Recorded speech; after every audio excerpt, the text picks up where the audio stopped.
Welcome to Wife Cheating Story. I hope you have an enjoyable and relaxing time listening. Let's get started. I sat at my small kitchen table in Montclair, the early morning light filtering through the blinds and dust motes dancing in the air.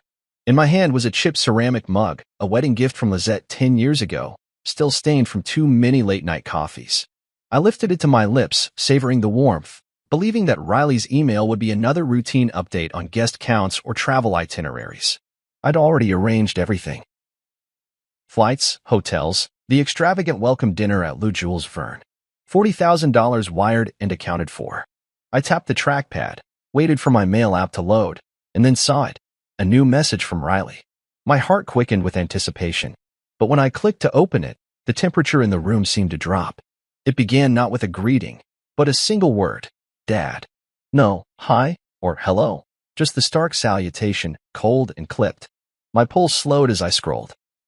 They decided I should join via Livestream, because my ex-wife Lizette and the future in-laws thought it'd be intimate. Then came the punchline, the final insult.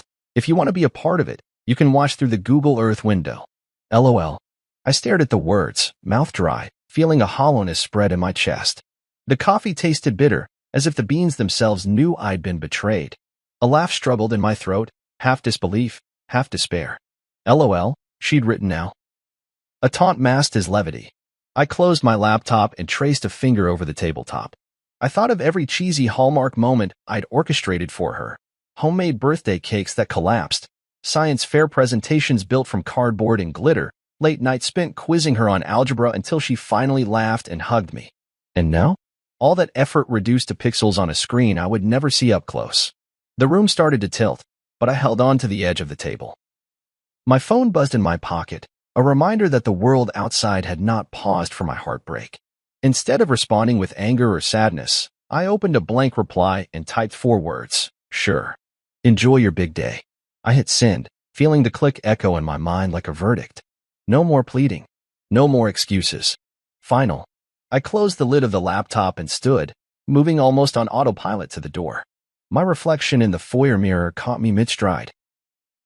A man in his mid-50s with graying temples, shoulders slightly stooped, eyes that once shone with pride now shadowed with betrayal. I shook my head, stepped outside, and drove to Crestview Bank.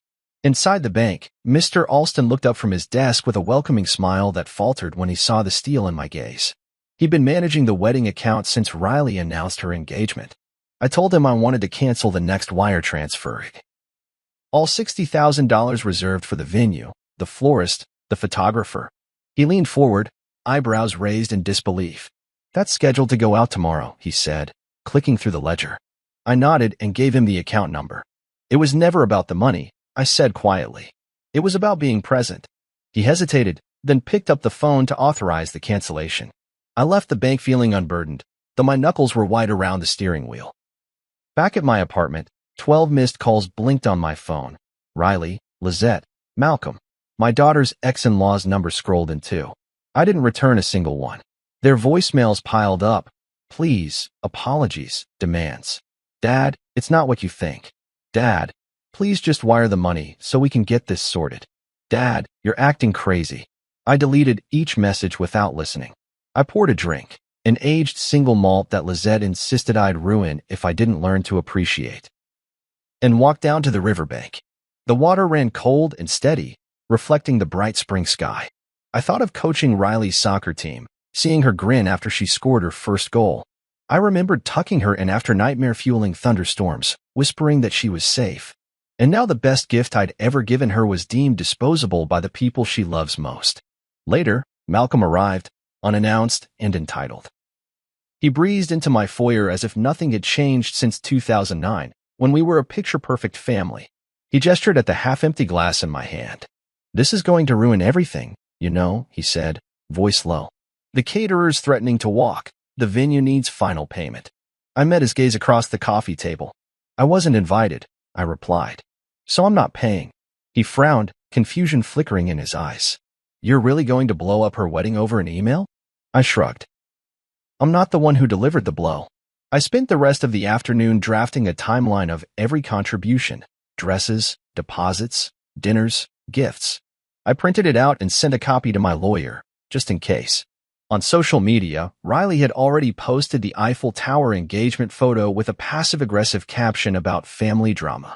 Comments flooded in. "Family is everything. Ignore the haters." Talia, my niece, chided Riley with one pointed question. "Didn't your dad pay for the venue?" Silence followed.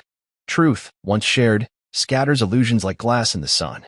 I didn't reply, didn't comment. I just closed my laptop and listened to the river's steady murmur, realizing that sometimes the line that breaks you also sets you free. I woke the next morning to a quiet apartment, the kind of silence that rattles your chest more than any argument. My coffee machine clicked through its brew cycle, steam rising like a phantom invitation to calm. I stared at the single email still open on my laptop, the cursor blinking like an unanswered challenge. My reply the night before had been terse. "Sure. Enjoy your big day." And I felt no need to elaborate. Words, after all, had betrayed me already. I took a slow sip, letting the bitter liquid anchor me to the present.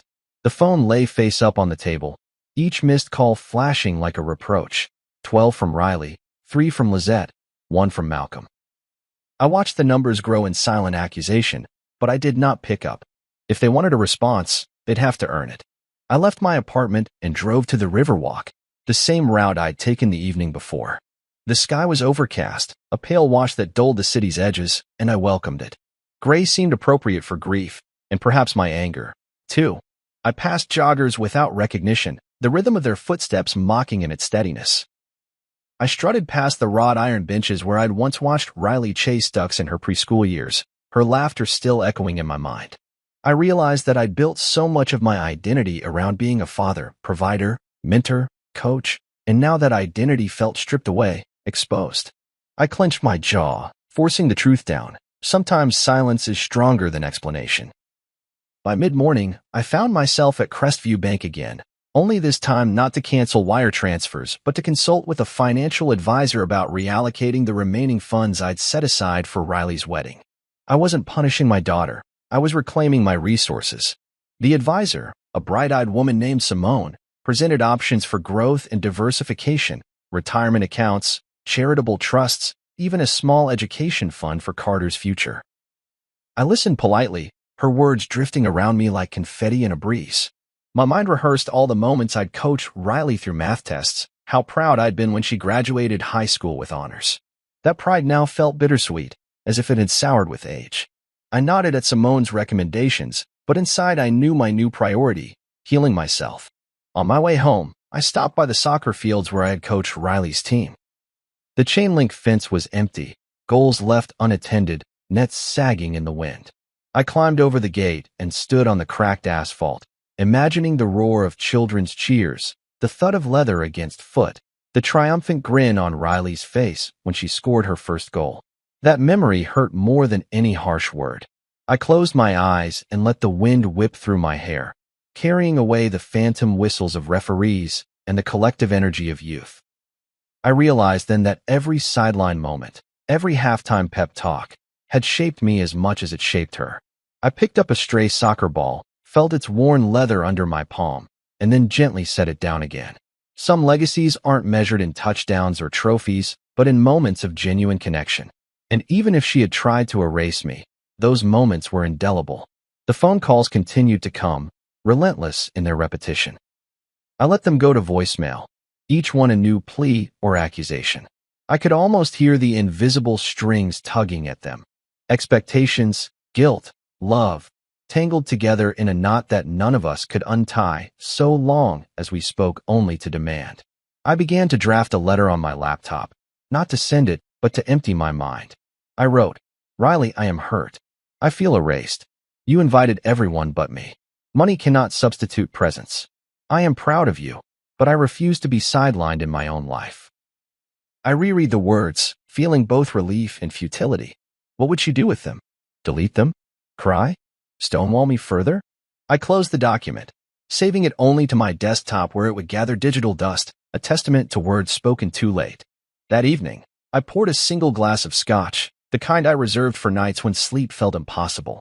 I settled into my favorite armchair, its leather worn to a soft sheen from years of use, and stared at the muted television screen. A nature documentary played without sound, lions resting under acacia trees, waves crashing on distant shores. I envied their detachment from human drama. My phone buzzed. A text from Carter. "You okay?" I typed, "I will be." He replied almost immediately with a thumbs-up emoji. His brevity made me smile. I realized that sometimes the strongest support is a silent reassurance, a presence without demands. I lifted my glass, toasting the empty room in the promise of tomorrow's sunrise, convinced that one day my voice would matter more than any transfer or text. For now, silence was enough. I unlocked my apartment door to a barrage of frantic blinking lights. Voicemails piled up faster than I could count. 12 from Riley, each one more desperate, 3 from Lizette, her tone shifting from hurt to accusation, and 1 from Malcolm, sounding rehearsed and resentful. My chest tightened as I stepped inside. The front hall littered with envelopes I hadn't opened, bills I'd forgotten, reminders of routines I no longer cared about. I paused at the threshold, phone clutched in one hand and keys in the other, and let the hallway's quiet wash over me. For a moment, I considered answering one of those calls, telling someone why I'd canceled the final installment for the Paris venue, why I'd refused to play the part of the doting, ever-compliant father. But the words drifted away as I closed the door behind me, sealing off their expectations like a tidal wave held back by a flimsy seawall. I slipped off my coat and tossed it over a chair, boots thudding against the hardwood floor. My eyes landed on the wedding planning binder perched on the coffee table, its pages bulging with contracts, mood boards, seating charts, and photos of white roses. I'd kept it intact after the email arrived, too sentimental to shred but too painful to ignore.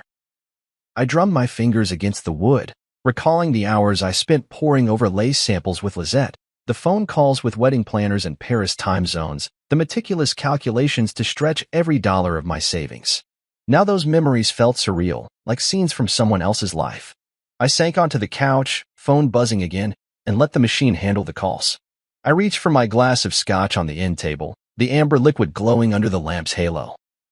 One sip warmed my throat, reminding me of late nights when Lizette and I would joke about growing old together, our wedding anniversary a sacred date I marked on my calendar each year.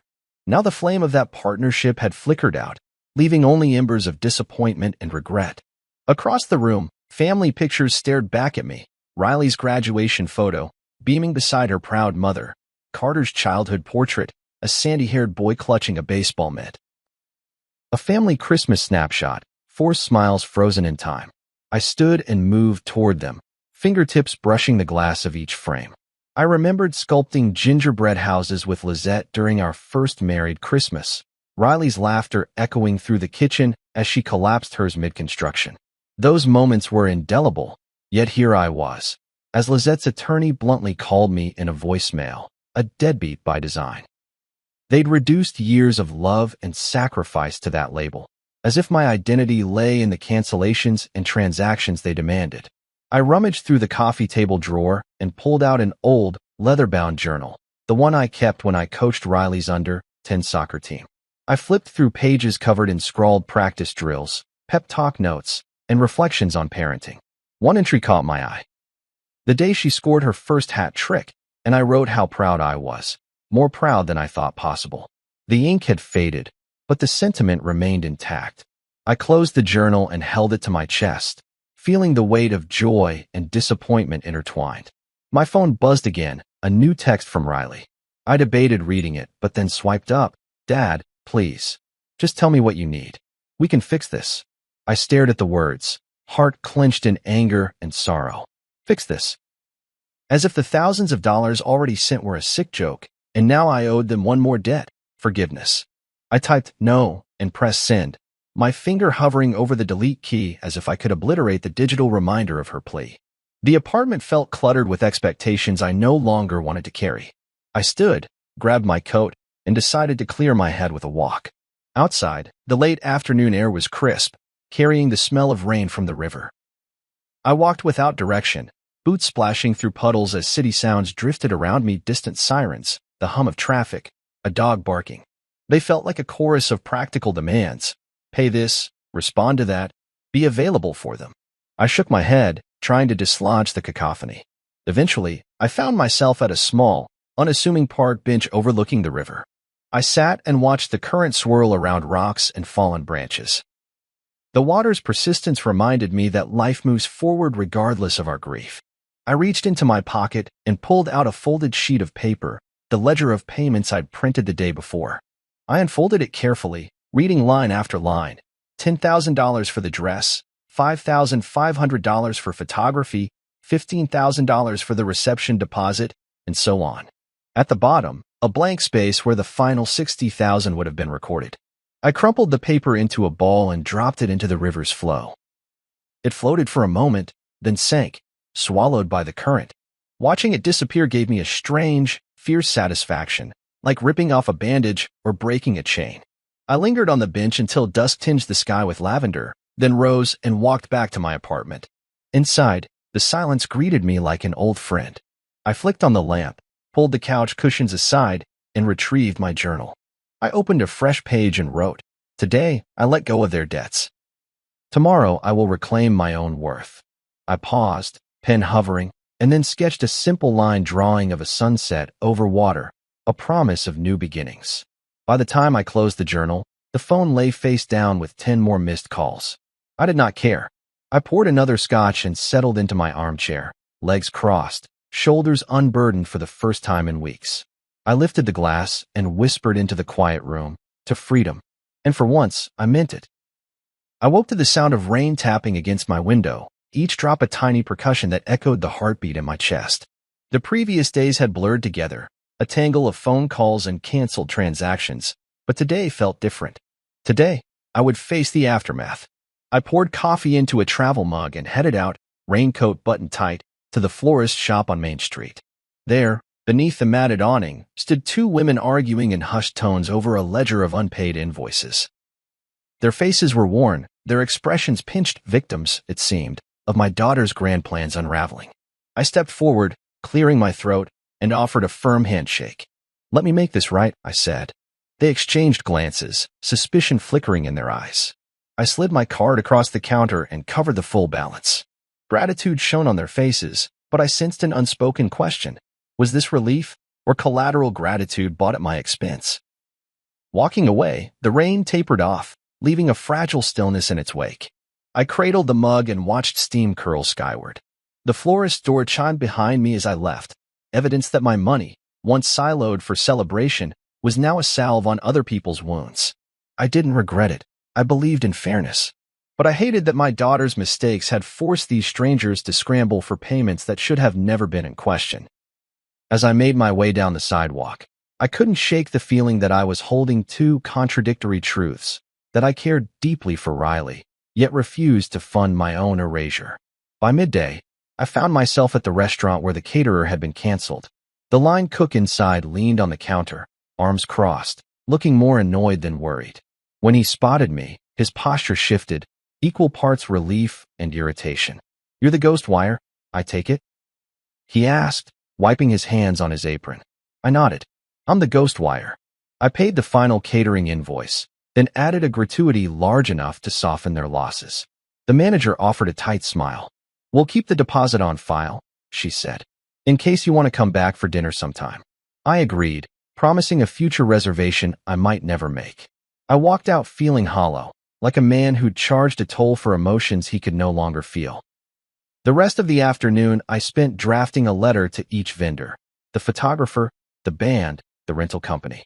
I typed with deliberate care, explaining that funds had been reallocated and offering apologies that felt sincere but insufficient. I printed the letters and mailed them along with checks to cover every outstanding balance.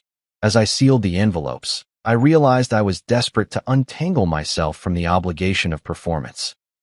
The father who gave without question, now the father who reclaimed boundaries. The irony was sharp, like biting into a lemon rind. That evening, I returned home to find a voicemail from Carter. He sounded tentative, as if walking on fragile ice. "Dad, thanks for sorting the florist," he said. "Mom called. She's furious, but the florists are calming her, so thanks." His relief was audible. For a moment, I felt a flicker of connection. Proof that my actions, though forced by pain, could still hold meaning for someone who mattered. I replied with a simple text. I did what needed doing. No apologies, no invitations to explain further. Just a statement of fact. Carter responded with a thumbs-up emoji. It was enough. Later, after dinner, I logged into my daughter's wedding website to see if any of the live stream links had been generated. There was nothing, no updates, no links, no messages. I sat back in my chair, feeling the weight of absence settle over me. The money I'd disbursed on their behalf felt like lifeboats launched for a ship I no longer wanted to board. I thought of Riley standing at the altar in Paris, oblivious to the chaos her message had unleashed back home. If she watched at all, she watched a scene devoid of me, my presence reduced to zeros and a bank statement. I reached for my journal and wrote. Today I freed them from my obligations so that someday, if they choose, they can see what they lost. The words came out hard, jagged, but they shone with clarity. I closed the journal and turned off the lamp, leaving the room in half-light. Outside, the rain had returned, a steady curtain that seemed to wash away what remained of my anger. Before sleep, I checked my email one last time. There was an unread message from Riley's fiancé, Andre, subject line, "Thank you." I opened it with caution. He wrote, "Your generosity to the vendors means a lot. Riley is upset, but she's asking why you did it. I wish she understood you better." I stared at the words, the question mark hanging between us like a fragile truce. I typed back, "Ask her yourself." Then I deleted the draft and closed the laptop. In the quiet that followed, I felt no triumph, only a quiet resolve. Collateral gratitude can't buy genuine connection, but it can remind both giver and receiver that responsibility, real responsibility, matters more than affection bought or begged. And with that thought, I finally let the day end. The phone rang twice before I silenced it, letting Andre's number slip into voicemail with the same deliberate calm I'd used to cancel the Paris wire transfer. I imagined him standing in a vast hall dripping with crystal chandeliers and white orchids, thinking each ring would coax me back into the role of dutiful father. Instead, I listened to the distant hum of the city through my apartment window and let the message go unanswered. Later, his email arrived. "Dear Mr. Jameson, we're very sorry if there was a misunderstanding." The words danced on my screen as though they'd been written by someone else's hand. Inadequate apologies masquerading as cordiality, all while the wound in my chest ached from being sidelined. I clicked the message open, reading and rereading each clause as if it might rearrange itself into genuine remorse. It didn't. So I pressed delete, watching the apology vanish into the void between mail servers. I leaned back in my chair, hands folded behind my head, and stared at the ceiling as memories of past traditions flooded in. I remembered the first time I met Lizette's grandmother in her cramped kitchen in New Jersey, the warm scent of yeast from bread baking in the oven, the laughter that bubbled over as she told me about each family recipe she'd passed down. I recalled how, when Riley was born, I'd inherited a faded photo album full of wedding pictures, my parents on their own big day, Lizette's aunt in a seafoam green dress, the hesitant smile of a teenage cousin making awkward eye contact with the camera. These traditions had meant something, symbols of continuity and belonging. And yet, now my own daughter was rewriting the script without me. I rose, walked past the plastered walls of framed memories, and opened my laptop's file explorer. There, in the same folder as Riley_soccer_2010 JPG and Europe_vacation 2015 MOV, lay wedding for final the PDF. I clicked it open and watched the detailed spreadsheet unfold. Line by line, payment by payment, each figure a testament to the countless conversations I'd had with planners, tailors, and designers. $10,000 for the couture gown I hadn't even chosen. Lizette had surprised Riley with that. $5,500 for the photographer whose portfolio Riley had scrolled through until 2 in the morning. $15,000 for the reception deposit on a terrace overlooking the Seine. I traced the numbers with my eye, chest tightening like a vice in recognition of every sacrifice I'd made.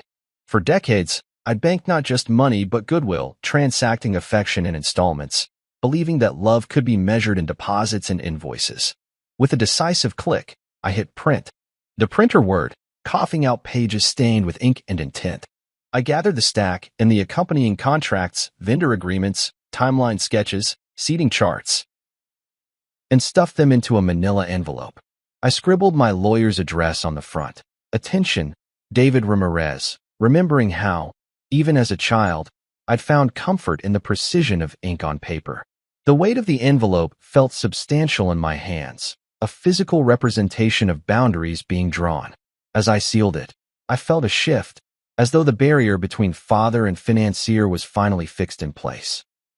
Standing by the window, I held the envelope up to the light and remembered my own parents' wedding day, the lace veil that had belonged to my grandmother, the soft hymns resonating through the church nave, the community of neighbors who'd brought casseroles afterward. I thought about how weddings were rituals rooted in collective memory and collective investment, not only the money that filled gilded goblets but also the presents that filled empty chairs. I closed my eyes and let the irony settle. I had funded those chairs, yet I would not occupy one. I dropped the envelope into the mailbox on the corner, feeling the click as it slipped into the slot. The midday sun glinted off the brass plaque of the community post office, Montclair branch. I walked back along the sidewalk, taking in the bustle, families pushing strollers, baristas calling out names over the hiss of espresso machines, children rushing past me with grease-stained pizza boxes. Life continued in its small, relentless motions, indifferent to my personal upheaval.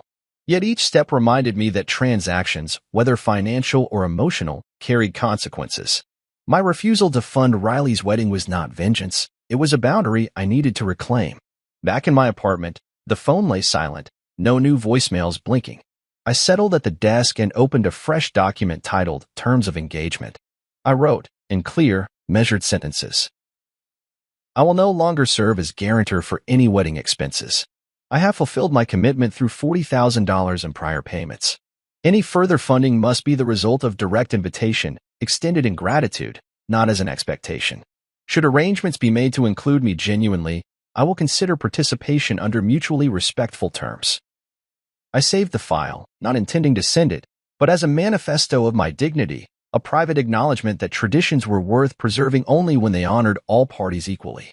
That evening, I took out the small silver locket Riley had given me on Father's Day years ago. It contained a photograph of her at age 7, grinning shyly at the camera, hair pulled back in pigtails. I held it against my heart, recalling the pulse I once shared with her, strong, unbroken. I whispered into the quiet room, traditions matter, but not if they come at the cost of my self-respect. I clipped the locket into place and stood by the window, watching lights blink on in neighboring apartments. Soon, Paris would light up for Riley's ceremony, candles flickering behind stained glass windows. I wondered if she would remember that every light cast a shadow, and that absence, too, carried a certain brilliance. I turned away and poured a glass of whiskey, savoring the burn as it traced down my throat. I thought of toasts yet unspoken and futures unwritten. And then I sat at my desk, pen in hand, ready to chart the next chapter in a story that no longer required me to foot the bill for my own erasure. I opened Facebook the way I once opened holiday cards, eager for warmth and goodwill, only to be blindsided by a sting. There, in my feed, was Riley's post. A photograph of her and Andre standing beneath the Eiffel Tower at dusk, auburn lights framing their silhouettes like a fairy tale backdrop. She smiled radiantly, clutching his arm, her veil drifting behind her like a moonlit curtain. The caption read, "Trying to stay positive despite family drama, broken hearts. Some people just don't know how to be happy for others." My chest tightened, a fist of embarrassment and sorrow squeezing my heart. The word drama hovered in my mind, echoing with all the weight of her disappointment. I scrolled down, bracing myself for the tide of comments. Faux sympathy, snide remarks, misguided solidarity. They poured in like rain. "Ignore the haters," someone wrote. "Your real family is those who support you. People who care only about money aren't worthy of celebration." I looked at each response, realizing that my personal war was now a public spectacle. My private anguish. My failure to be both father and financier had become fodder for strangers. Even supportive comments felt hollow, an online veneer that could be withdrawn with a single click. I closed the browser, heart pounding, and stared at the blank wall opposite my desk. How had this become a story for the internet to dissect? A chime notified me of a new comment from my niece Talia. "Wait, didn't your dad pay for the venue?" The subtext was as loud as a verdict. Silence followed, a tumbleweed rolling through the virtual comments section. My fingers hovered over the keyboard. I could type something, an explanation, a defense, a plea for empathy, but every word felt inadequate, every sentence an echo of old arguments. So I didn't reply. Instead, I shut the laptop with a soft click and rose from my chair. I paced the length of my apartment, walls adorned with photographs of better times. Riley in her soccer uniform, grinning with scraped knees and medals dangling from her neck. family vacations in the Alps, laughter suspended in midair like crystal snowflakes, Carter learning to ride a bike, my hands steadying him as he wobbled away. Each image was a testament to presence, to being there when it mattered. Now, those moments felt like artifacts from another life, priceless, yet irrelevant to the narrative my daughter had chosen to share with the world. I poured a glass of scotch, the amber liquid swirling in the nightlight. I took a sip and felt its warmth unfurl in my chest, steadying the storm inside. I thought about reputation, the fragile construct built from others' perceptions. As a father, I built mine on reliability, steady provider, unwavering supporter. But now I was reduced to a punching bag for internet trolls and sideways glances. Public relations, I realized, had its own brutal logic. Narratives skewed by selective edits, truths buried beneath layers of half-truths and innuendo. My shame felt magnified. Each broadcasted slight a spotlight on my flaws. I sank into the armchair by the window, gazing at the city lights that flickered like distant stars. The world outside was indifferent to my pain. Traffic hummed below, windows lit in neighboring buildings, lives unfolding without regard for my fractured family. In that moment, I envied their distance, their lack of entanglement in my drama. And yet, I felt tethered to it, every comment a ballast dragging me further into despair. My phone buzzed, a text from Lizette. I hesitated before reading. Her message said, "This is ridiculous. You're making this a circus." I stared at the words, the familiar sting of her disappointment sharper than any online barb. I placed the phone face down and turned away. I wasn't about to let her version of events dictate my next move. I needed clarity, not condemnation. I stood and walked to the bookshelf, pulling down the leather-bound journal I'd used since Carter was a toddler. I opened to the next blank page and wrote, "Public shame is a mirror held up by strangers. Their reflections are not mine." I closed the journal, letting the weight of that statement settle. It was a truth I could hold on to, a defense against the torrent of opinion. I decided then to reclaim my narrative in a way that didn't rely on social media. I put on my coat and stepped into the night, the cool air a balm on my heated skin. I walked to the community center where I volunteered as a youth mentor. The building was dark, but I knew the hallway by memory. I found the notice board where I'd pinned flyers for the upcoming fall soccer season. I ran my finger over the edges of the paper, rugged goals by lunchtime, growth through teamwork, and felt a pang of loss. But also resolve. I had built something real here, young lives shaped by genuine attention and care. This was my real legacy, not the fleeting opinions of online strangers. I retrieved the sign-up sheet and scribbled my name as coordinator for the new season, then taped it back in place. My reflection in the glass door looked worn but determined. I turned and walked back out, each step lighter than the last. In the quiet of the night, I felt a flicker of hope. That beyond the digital chatter lay real relationships waiting to be nurtured. That I could step off the stage of public spectacle and return to the spaces where my presence mattered most.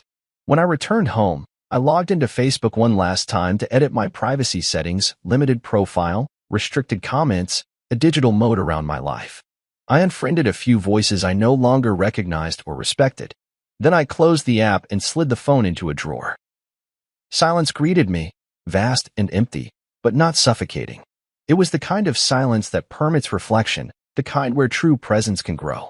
I poured another scotch, raised my glass to the darkened screen, and whispered, "This is how I begin again."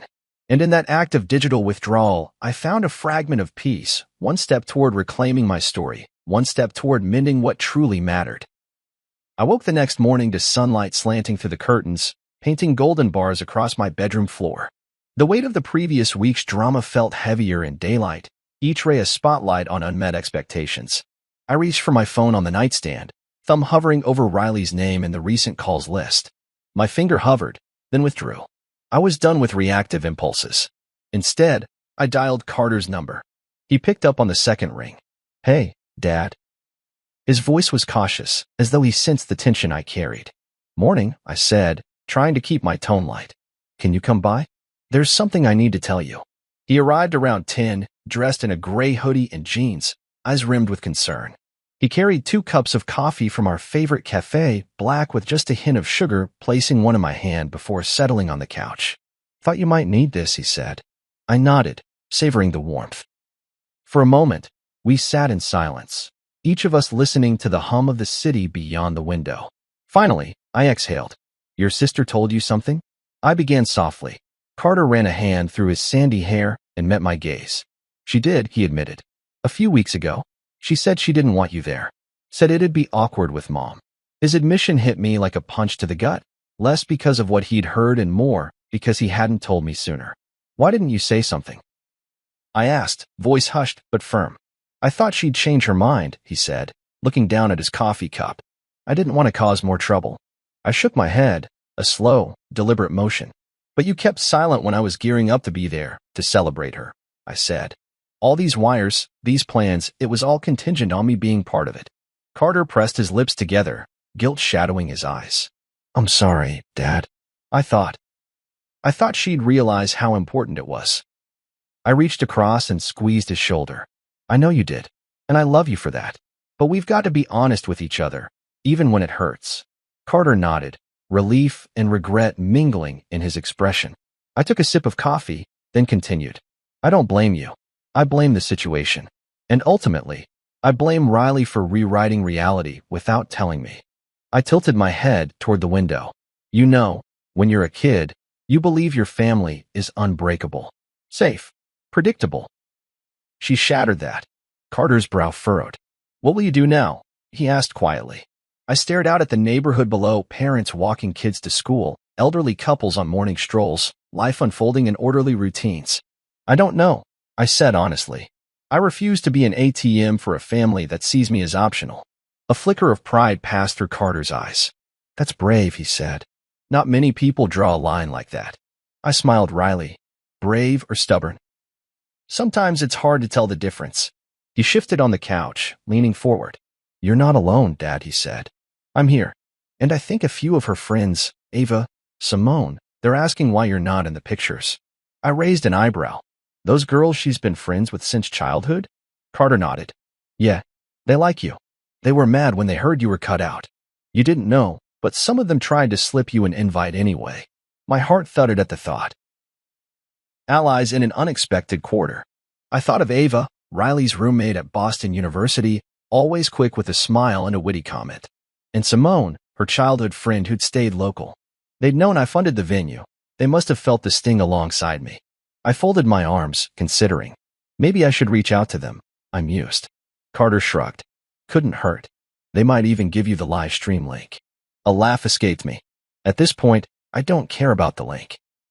I paused, voice softening. I care about the truth. About knowing someone sees me as more than a bank account. Carter leaned back, folding his arms. You've always been more than that to me, he said. I don't need a ceremony to prove it. The room filled with the silent hum of understanding, two men bonded by blood and honesty, navigating a rift that felt cavernous but maybe, just maybe, bridgeable. I took another sip of coffee, feeling its warmth spread through me. Thank you, Carter, I said, for telling me the truth. His shoulders relaxed, and he smiled. Always, Dad.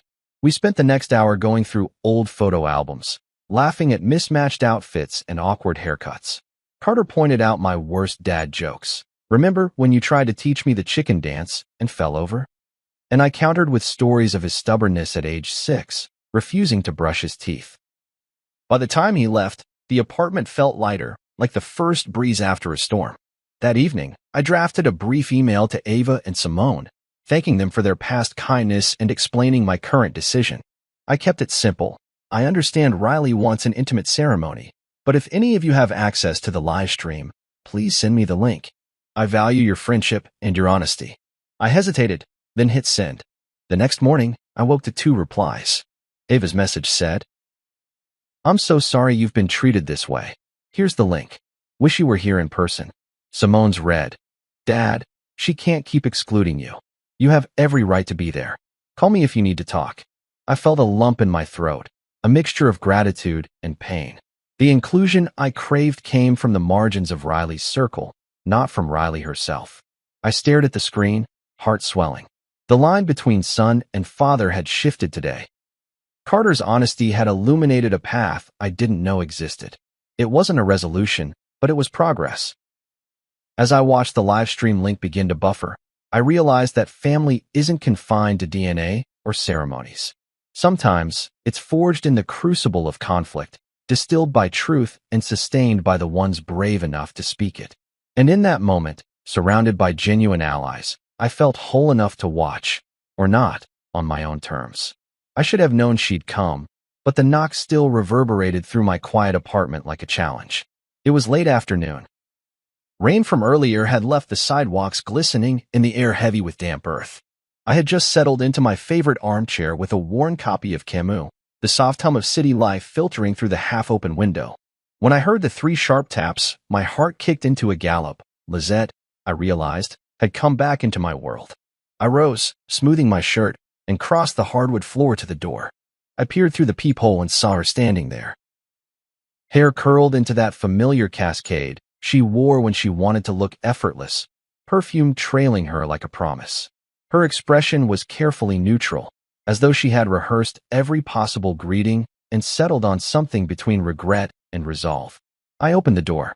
The scent hit me immediately, jasmine and sandalwood, a reminder of the linen spray she used on our wedding sheets. The contrast between her composed demeanor and the turmoil I felt inside was stark. She took a careful step forward, as though entering foreign territory, and tried a tentative smile. "I don't want things to be ugly between us," she said, her voice soft but firm. The words hung in the narrow hallway, where once our daughter had bounced through wearing mismatched socks, calling us to breakfast. I felt the memory tug at me. A part of me wanted to welcome her back into that warmth, but another part recoiled at the hurt she'd helped inflict. I crossed my arms. "Then maybe you shouldn't have excluded me from our daughter's wedding," I replied, keeping my tone even. I refused to let the tremor in my voice betray how deeply those words had cut. Her eyes narrowed for a moment, as if she weighed my accusation against her own narrative. She lifted a hand in a dismissive gesture. "You're punishing Riley. You're hurting your own child." The familiar guilt trip settled in my chest like a stone. I remembered all the times she'd used our daughter as leverage. When she wanted extra support during custody hearings, or when she threatened to withhold visitation. But this time, I refused to be manipulated. I stepped back to let her into the apartment. "No, Lisette," I said, my voice steadier now. "I'm just refusing to keep paying to be invisible." The hallway felt colder once she stepped inside, the walls echoing with the absence she had created. She blinked at me, her expression flickering through surprise, hurt, confusion. I could almost hear her mind racing, searching for her next line. She pursed her lips, as if tasting something sour. Silence stretched between us, taut and electric. She crossed to the living room and dropped onto the sofa, folding her legs beneath her. Her posture was defensive, yet she kept her gaze on me. I leaned against the doorframe, hands in my pockets, and watched her. The lines of her face were softer now than they had been when we were married, yet her eyes still held that fierce clarity, the same clarity that once made me fall in love with her. I remembered our first date at that French bistro, the way her laughter had filled the room, how I felt at home in a world of chaos. Now, her laughter felt distant, as though it belonged to someone else. "Do you even realize what you've done?" she asked, voice low.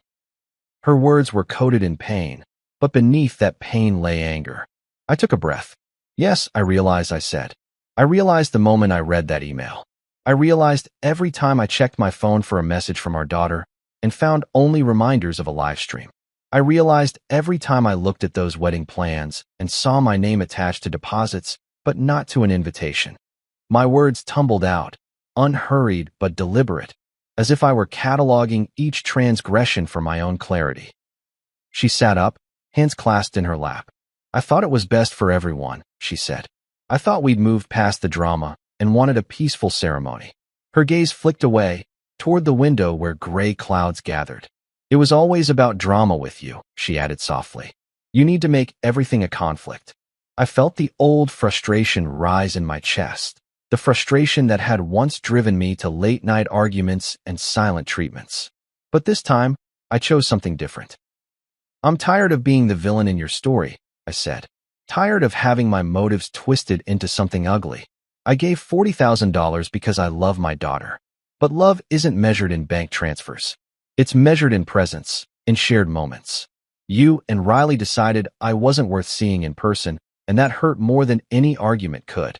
My voice cracked on the last phrase, the admission of hurt raw, honest. I closed my eyes briefly, steadying myself. When I opened them, Lizette was watching me. Her eyes were glossy, and I could see tears threatening to spill. That hurt me in a way I hadn't expected. Despite everything, she was the mother of my child. A part of me loved her still. But I couldn't let that love blind me to what she'd done. I wish you had told me how you felt, I continued quietly. If Riley was uncomfortable, you could have talked to me. We could have found a compromise. But you made a choice without me. You erased me. She swallowed, blinking hard. I was trying to protect Riley, she whispered. The siege mentality in her words revealed the real fracture, fear of conflict. Protect her, I echoed. By excluding her father? I shook my head. You're not protecting anyone by building walls. You're just hiding from responsibility. And now everyone's in crisis because no one thought to communicate. She looked away, her hands twisting in her lap. The tension in her shoulders eased slightly, as though she were folding in on herself. I'm sorry for how it happened, she said, voice trembling. But you don't have to withdraw completely. You could have talked to me.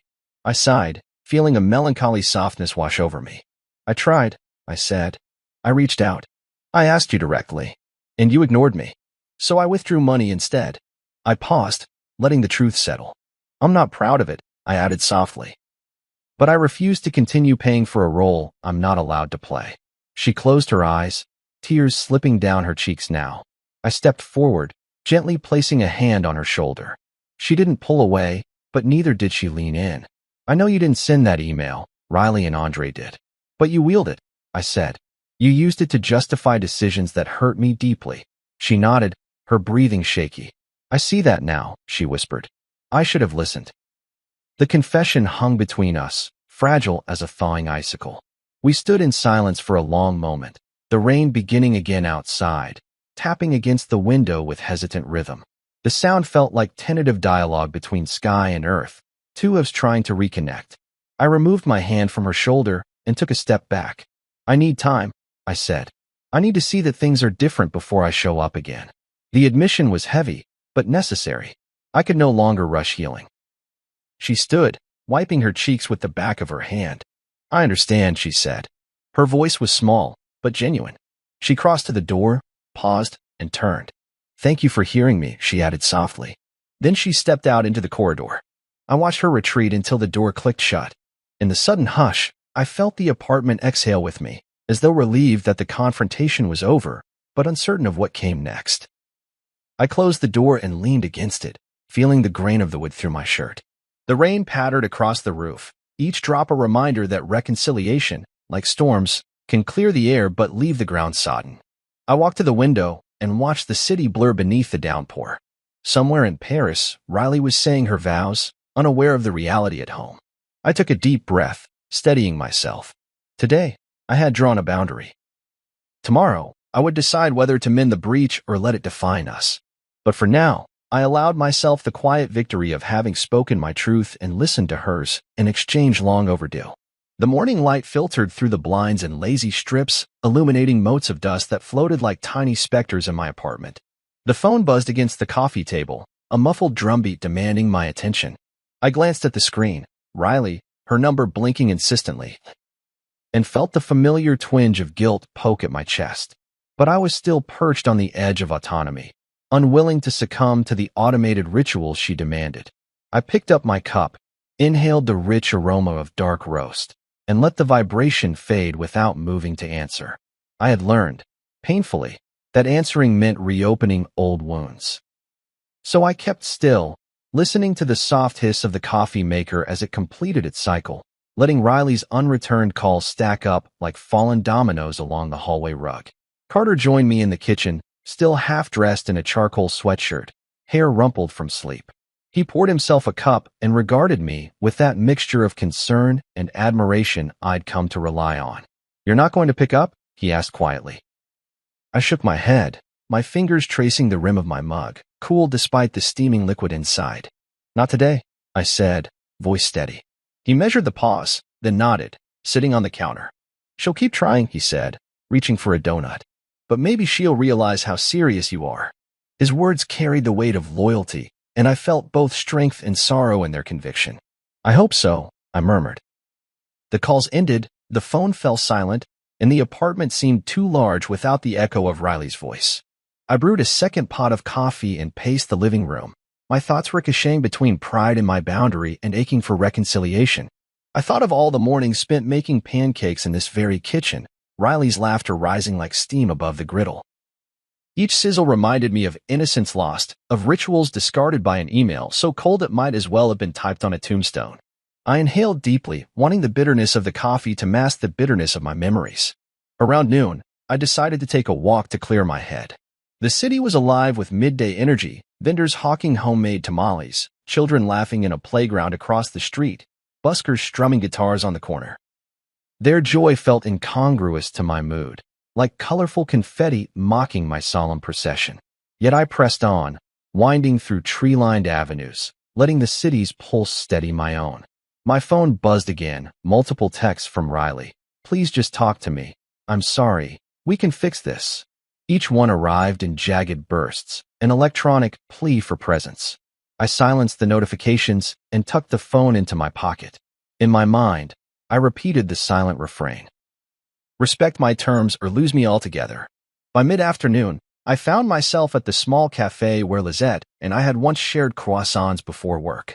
The place had changed, new baristas, new menu items, but the window bench remained. I sat there, tracing the etched initials couples had carved into the wood over decades. I remembered the hush of early mornings when the world felt ambivalent to our troubles. Today, I felt a counterfeit calm, a detachment forged by necessity. I ordered a latte and nursed it slowly, watching the steam curl into the air as if dancing away from reality. My reprieve was interrupted by a familiar ringtone, the cafe's intercom announcing a phone call. I reached for my device to see Andre's name. He was Riley's fiancé, the architect of her estrangement. My chest fluttered with a mix of dread and defiance. I let the call go to voicemail. I wasn't ready to hear his practiced apologies. A minute later, his voice filled the silence. "Mr. Jameson, I'm sorry to bug you again, but the caterer has rescheduled and needs confirmation. Please return my call." His tone was polite, bordering on pleading. I bit my lip, not out of hunger but frustration. I lifted my cup, took a sip, then set it down. I would not be dragged back into negotiations for my own exclusion. I left a generous tip and stepped out into the crisp air. The sky had darkened with gathering clouds, hinting at rain. I walked toward the riverbank, boots crunching over fallen leaves. I paused by an old bench overlooking the water, its backrest etched with decades of names, couples, families, strangers marking moments. I sat and watched the current glide by, unhurried and untroubled. It struck me that life, like the river, belonged to its own rhythm, indifferent to our demands. I folded my hands in my lap and closed my eyes, willing the pummeling silence to speak wisdom. After a long moment, I opened them and reached for the phone again. This time, instead of Riley or Andre, I dialed Lizette's number, her voicemail greeting still familiar, tinged with that same gentle annoyance I knew so well. I left a carefully measured message. "Lizette, this is just to let you know I won't be funding or participating in any wedding-related arrangements. I've canceled all future transfers. If Riley or Andre need anything further, they can deal with me directly. I hope you both find peace with your decisions. Goodbye." I hung up and placed the phone back in my pocket, feeling an unexpected calm settle over me. I had spoken my truth aloud for the first time in days. The sky opened then, a sudden drizzle turning into a steady rain. I stayed on the bench, raindrops dancing around me, each one a reminder that release often arrives on the heels of discomfort. I felt the rain soak through my coat, chilled to the bone, and yet I didn't move. The world soaked me, cleansed me in small droplets. I raised my face, letting a single raindrop roll down my cheek. It tasted like freedom. When I finally stood, I brushed rainwater from my sleeves and walked back home with a lighter step. The apartment welcomed me with its quiet embrace, the smell of brewed coffee lingering like an unspoken promise. I placed my phone on the table, its screen dark, untouched. I poured a fresh cup and settled into my armchair. In that space between sips, between past hurt and future possibility, I felt something stir, a fragile hope that silence, at last, might be loud enough to reshape our story. I closed my eyes, savoring the warmth, and whispered into the empty room. I won't apologize for being invisible any longer. And this time, I believed it. I booked the flight to Santorini on a whim, craving an expanse of blue that might wash away the confusion choking my life in Montclair. As the plane lifted off, I pressed my forehead to the cool glass, watching the patchwork of neighborhoods shrink into a mosaic of rooftops and winding streets. Each dollar spent on this escape felt like a reclaiming of self. Money redirected from a wedding that never welcomed me to a journey that would. The tremor in my chest steadied as I surrendered to the hum of engines and the slow climb toward the clouds. When we descended into the Cycladic air, it was late afternoon, and the island lay bathed in golden light. I felt the warmth on my face as I stepped from the terminal, the scent of bougainvillea and salt carried on a gentle breeze. I hailed a taxi to my villa, leaving behind snow-tipped peaks and suburban routines for a whitewashed house perched on a cliff overlooking the Aegean. In the driver's rearview mirror, I caught my reflection, eyes softened by relief, shoulders lowered by release. I realized I had begun to breathe again. Inside the villa, the space was minimal: stone floors, blue shutters, a small wooden table with a single chair. I set down my bag and crossed to a balcony where the sea stretched infinitely. I took out my phone, opened the email app, and typed a final note to Riley. Hope your live stream still works. Greetings from the real world. No apologies, no invitations, just a reminder that life continued beyond pixels and passwords. I hit send and watched the waves below, impatient for a response I didn't expect. The next morning, I rose before dawn, drawn by the faint glow on the horizon. I wandered along the narrow streets of Oahe, past shuttered shops and sun-bleached walls, a solitary figure against the pastel sky. With each step, I felt the weight of obligation slip away, replaced by the buoyancy of possibility. Children greeted me with curious glances. Locals nodded in quiet greeting. No one asked about my debts or my drama. Here, I was simply a traveler seeking solace. Over the following days, I settled into a rhythm that felt alien and restorative. I woke with the sun, sipped strong Greek coffee from a tiny cup on the terrace, and scribbled in my journal.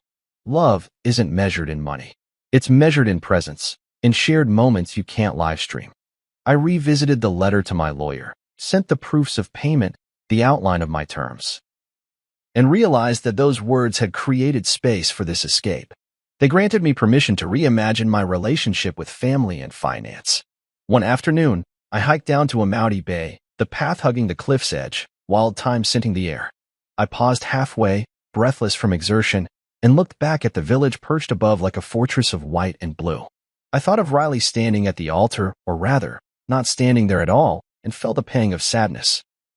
Yet beneath it, there was pride that I could step away rather than be complicit in my own erasure. I drank in the view and pressed onward, each footstep a declaration of autonomy. Back at the villa, I hosted a dinner for myself, fresh octopus grilled over charcoal, island salad dripping with olive oil, crusty bread still warm from the oven. I poured a local rose into a tumbler and toasted the empty chair beside me. I spoke aloud. To terms made clear, to boundaries held firm, to love unbought and unforced. The echo of my voice mingled with the distant lapping of water, neither betraying guilt nor boasting victory. It was simply a sound of someone affirming worth. Late that evening, as candles flickered at half-mast under the open sky, my phone buzzed. It was Riley. My heart thudded, not with anticipation, but with calm readiness. I opened the message. Can we talk? I want to understand. I'm so sorry. I stared at the words, the gentle olive branches emerging from a week of silence. I didn't reply immediately. I gazed at the flickering flame of my candle, as if waiting for permission to feel hopeful again. Then I typed, I'm here. On my terms. I slipped the phone into my pocket and leaned back, watching the stars radiate above the swaying bougainvillea. The distance had clarified my priorities: presence over payments, truth over transactions. I thought of the speeches said and unsaid, the toasts given and withheld, and realized that my terms had always been simple: mutual respect, genuine invitation, shared space. Anything less was not a negotiation but a forfeiture of self. The next morning, I walked to a nearby chapel built into the cliff, its white walls gleaming against the blue. Inside, I knelt and offered a private benediction. For my daughter's happiness, for my own healing, for the possibility of reconnection without obligation. I touched the cool stone and whispered, may love always find its way back, but not at the cost of one's dignity. As I rose, light poured through a stained glass window, painting a spectrum of color on the floor. It felt like an affirmation. On my last night in Santorini, I returned to the balcony where my journey began. I opened the window wide, letting the Mediterranean breeze carry away any lingering doubt. I closed my eyes and inhaled deeply, the scent of salt and jasmine mingling on the air. I held my phone in one hand and imagined Riley's face, uncertain, hopeful, full of apology. I knew we had miles to walk before the gulf between us closed, but for the first time, I believed it could. I opened my eyes and whispered into the night, "This is where my terms end, and our conversation begins." And as the moon rose above the sea, I felt a quiet peace settle over me. A man no longer defined by the finance of family drama, but by the freedom to shape his own story, one deliberate choice at a time.